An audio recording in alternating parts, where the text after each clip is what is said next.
Ok, entonces aquí estamos con el segundo segmento de Spinoza. Y la pregunta que nos vamos a hacer ahora es, ¿qué clase de filósofo, de acuerdo con algunas categorías que los libros de filosofía usan para poder entender los pensamientos de los filósofos? Entonces la pregunta es, ¿qué clase de filósofo es Spinoza? Usando la terminología filosófica, podemos preguntarnos, ¿es que él es un racionalista, un empirista? ¿Es que es un ateo? ¿Es que es radical? Ok, entonces si ustedes han leído algunos, tal vez ensayos, oído mencionar de algunos filósofos, como por ejemplo Descartes, que yo lo mencioné la vez pasada, o Hobbes, o si tal vez conocen un poquito de los escritos de Hume o de Kant, y tal vez de Rousseau,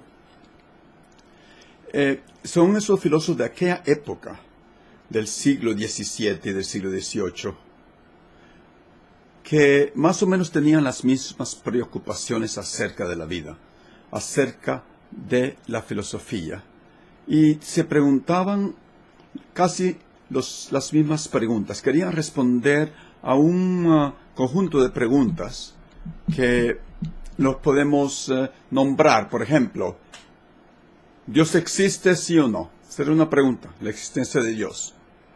¿De qué consisten nuestras experiencias, de nuestras vidas? Era otro. ¿De qué están hechas las cosas, los objetos que nosotros vemos diariamente? Este mundo, ¿de qué está hecho? Otra pregunta era, ¿qué papel juega nuestra razón, nuestra mente, para llegar a un conocimiento? Otra sería la relación, y esto era bastante fuerte, la relación entre nuestra mente y nuestro cuerpo, la relación entre espíritu y cuerpo. Es que es una sola cosa, que son dos diferentes cosas. Y la última pregunta, gran pregunta, se hacen estos filósofos, es la libertad. ¿Es que somos libres o no somos libres? Esas preguntas son eternas en la filosofía. Comienza desde Grecia, con Aristóteles y Platón y Sócrates y todos esos, y hasta este momento. Continúan con Sartre en 1950. Hasta este momento los filósofos están escribiendo acerca de estos asuntos. Entonces Spinoza, obviamente, tenía que ponerle atención a esas preguntas. Ahora, las categorías de las que estaba hablando, en los libros de filosofía les gusta hacer categorías. Entonces, se preguntaban, ¿es que este filósofo es racionalista? ¿O es que este filósofo es empirista? ¿O empiricista? Empirista. Acerca de cómo llegamos nosotros al conocimiento. ¿Es que este filósofo es materialista? ¿O es idealista? Acerca de lo que él cree de nuestra realidad del mundo. Entonces, típicamente, Spinoza en los libros se ve como un racionalista. Y algunos también lo ven como un materialista. Yo creo que es de los dos. Spinoza es racionalista porque él cree que la razón es el ingrediente principal de nuestro conocimiento del mundo. Y es exclusivamente material porque el mundo es material. Pero estas distinciones en Spinoza no tienen mucho sentido algunas veces, ahora que me puse a leer sus escritos, porque, le pone mucha atención de que Spinoza es un racionalista, porque usando la razón es un método central en su pensamiento. Pero eso nos hace perder el punto de que también él considera la materia como algo existente y no se aleja mucho de nuestras experiencias ni tampoco de nuestras experimentaciones acerca de las experiencias de nuestras percepciones del mundo como es. Ahora, otra etiqueta que se le pone a Spinoza en los libros y en la gente que habla de Spinoza, con mucha frecuencia dicen que él es un ateo. Pero a mí me sorprende, y eso puede sorprender a muchos que comienzan a leer los libros, principalmente la ética, porque toda la primera parte de la ética, lo que Spinoza está tratando de ser, de demostrar, es que Dios existe. Bueno, entonces, ¿de qué manera es que le llama a Spinoza? Es ateo. Bueno, le llama ateo solamente desde el punto de vista de que él no cree en un Dios del teísmo, un Dios que tenemos que adorar, un Dios que tenemos que obedecer si no nos manda al infierno, un Dios que tenemos que temer. En otras palabras, él cree que esta idea de Dios, esa imagen de Dios, es bastante antropomórfica en el sentido que nosotros estamos creando la idea de Dios, que nosotros la creamos, basada en nuestros propios conocimientos de nosotros mismos. Ahora, ese Dios, Spinoza lo rechaza completamente. Ese Dios del teísmo, porque él lo ve como una cosa ilusoria. Pues, por supuesto que esa fue la idea que lo llevó a que los expulsaran de la comunidad judía. Y la gente dice que Spinoza ha negado la existencia de Dios en su totalidad. Y no por supuesto que no es cierto. Porque él ve a Dios de diferente manera. Él aborda el tópico de Dios desde un punto de vista diferente. Y, como dije en el primer segmento, entonces es un Dios que es idéntico a la naturaleza.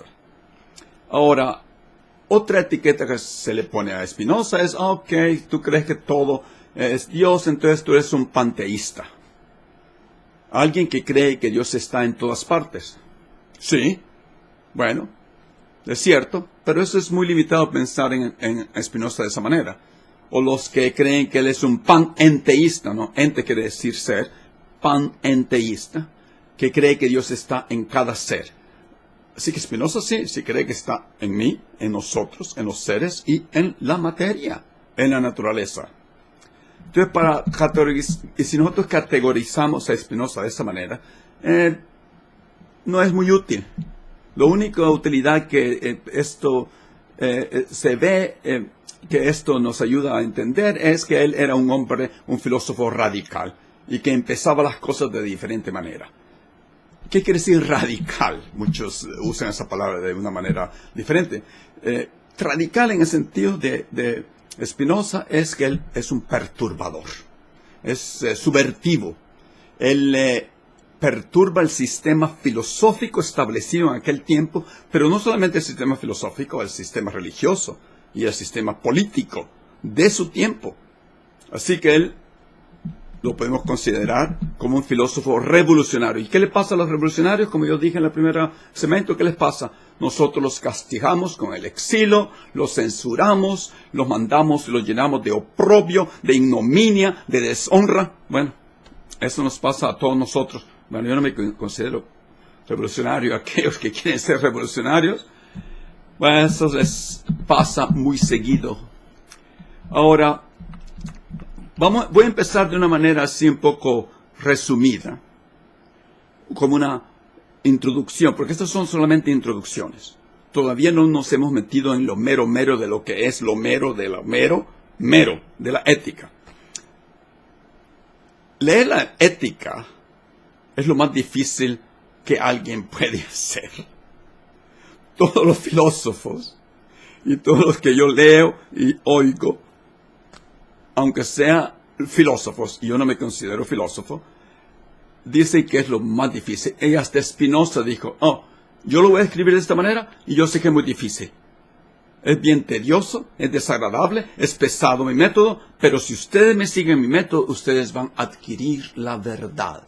¿Y qué método estamos hablando? Estamos hablando del método geométrico. Bueno, para todos nosotros y aquellos que me están escuchando, y mis amigos de El Salvador, por ejemplo, se tienen que acordar qué es el método geométrico. Y tienen que regresar, tenemos que regresar cuando tenía 14, 15 años, en el segundo curso, tal vez tercer curso, cuando después de álgebra 1 y álgebra 2, agarrábamos un libro que se llama de Baldor, la geometría y trigonometría de Baldor. Empezamos con el álgebra. Y teníamos que hacer algunas cosas. Teníamos que probar unos teoremas. Bueno, Spinoza sigue el mismo método. El método de Euclides. El método de que Euclides hizo o usó en aquel tiempo antiguo de los filósofos griegos. ¿Qué quiere decir eso? Primero, quiere decir, acordémonos del libro. Uno comenzaba, ¿qué? Con definición de los datos. Con definiciones. En el libro de geometría. Después, ¿se acuerdan de los axiomas? Yo le decía al cura salesiano, al catedral, no sé quién, nos enseñaba álgebra en el colegio de San José. Dice, pero ¿por qué tengo que repetir lo mismo? Teníamos que hacer 2 columnas. Una columna a la derecha, que fueran las razones de por qué estábamos definiendo algunos segmentos del problema del lado izquierdo. Y casi siempre teníamos que decir, esto es así por el axioma número tal. Y que teníamos que usar axiomas. Y vamos a seguir con ese concepto después, pero me acuerdo de esos axiomas. Y después teníamos que tener más o menos como un procedimiento para demostrar ese problemita, esa hipótesis o esa proposición, y siempre regresando a otros axiomas para demostrar el teorema. Entonces, si queríamos nosotros demostrar el teorema, teníamos que regresar a cosas dadas, ya expuestas, ya explicadas, ya definidas, antes de meternos a la conclusión del teorema. Bueno, eso es lo que Spinoza hace en su ética. Y eso puede volver loco cualquiera. Y yo que era tan torpe en geometría, y algunos son bien buenos en geometría. Yo me acuerdo de otro cura en Puebla, el padre Justino, que terminaba algunas veces de sus exposiciones, sus cátedras de filosofía, cuando estaba describiendo de esta manera, de proposiciones, de que había que demostrar, y él concluía en latín, y muchas veces nos daba las lecciones en latín, y al final ponía quod erat demonstrandum, y ponía una Q, una E y una D. Quod erat demonstrandum. Y si se acuerdan ustedes, en el libro de geometría del colegio, había que poner 3 puntos, y uno decía ergo, usaba la palabra ergo, por lo tanto, la conclusión. Eso es lo que hace Spinoza. Y eso es para volver loco a cualquiera. Pero yo, como tengo tanto tiempo en este momento, que estoy aquí encerrado en el sótano de mi casa, he decidido usar mi cerebro de esta manera para pasar el tiempo y para que ustedes también pasen un buen tiempo conmigo, ¿ok? Ahora, Spinoza también usa el método geométrico porque él, paso por paso en la ética, comienza con sus definiciones y sus preposiciones y sus demostraciones poco por poco.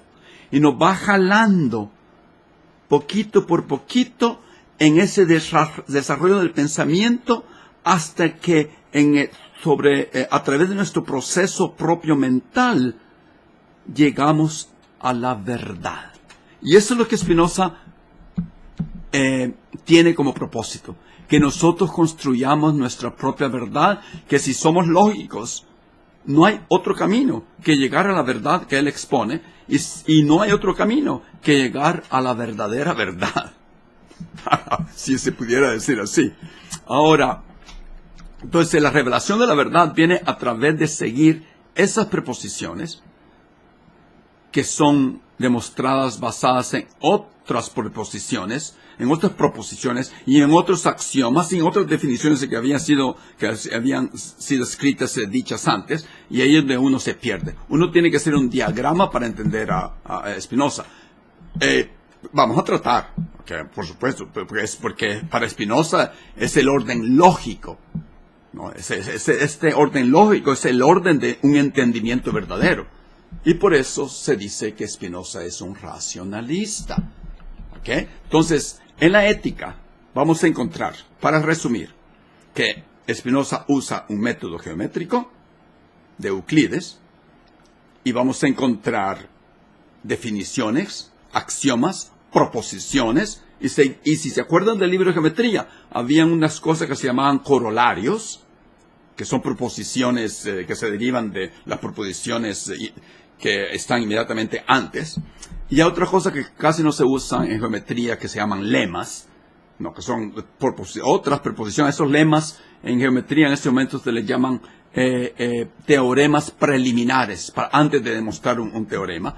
Y Spinoza termina con unas explicaciones y observaciones de la vida diaria para explicar ese razonamiento que se llaman escolias. También en geometría se usaban escolias, pero muy poco lo usamos en el colegio. Eso es antes que nos metamos un poquito más en lo que es la ética. Gracias.